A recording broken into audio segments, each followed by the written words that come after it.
Welcome to tip number 4. Take note. The average amount of chews that people do is 6. That means they take a big bite of food and they chew it 6 times before beginning to swallow.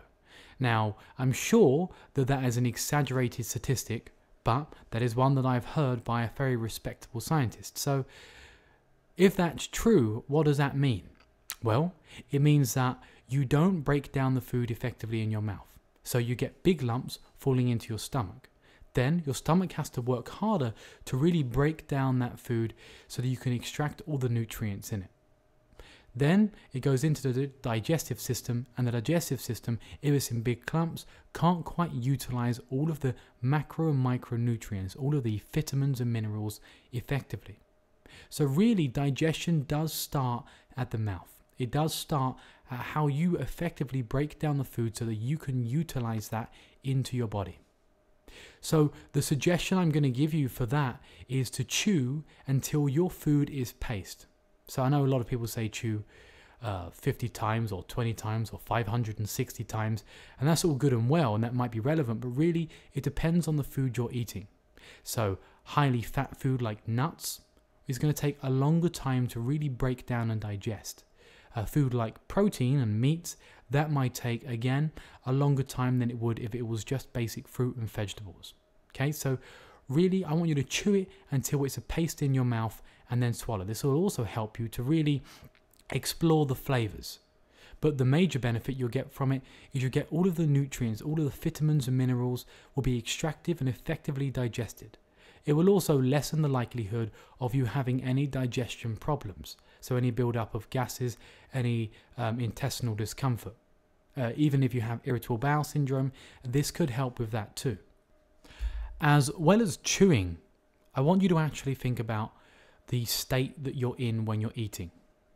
Very often, and you've probably done this too, people I see eating when they're on the train or on the bus or running for transport, or when they're just having a quick bite and they grab a sandwich and they do it on their travels. The problem is that, well, there's two major issues with this. One is they're not focused on the food they're eating, they're focused on their environment. So their body doesn't begin to really break down that food very effectively because it doesn't really know it's eating. The mind doesn't know that it's eating because the tongue is not really tasting the food. They're probably taking a few bites and swallowing. So the tongue doesn't communicate to the brain, which doesn't communicate to the gut, which means it slows digestion down as a whole. So that's one of the problems. The other problem is they're very stressed. I mean, they might not be emotionally stressed, but physiologically speaking, they will be stressed. They will activate their sympathetic nervous system, which sends the blood flow away from their stomach and into their extremities, into their muscles, into their brain.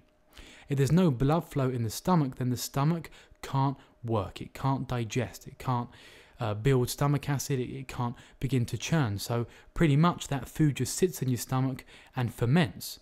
And that has a massive detrimental effect on the way it is utilized into the system.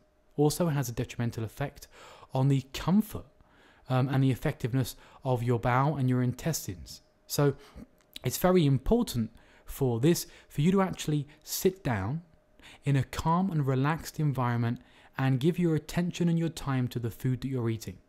So make sure that you chew until it's a paste and then sit down in a nice, upright, calm environment and really dedicate your attention and make sure that you're relaxed and you're aware of your food that you're eating to really utilize those nutrients into your body. That will have a massive effect, and then you will absorb a lot more of those vitamins and those nutrients and have a much more effective digestive system too. Okay, so I'll be seeing you in tip 5, where I'll be helping you to overcome your own bad habits and achieve the body and mind that you want.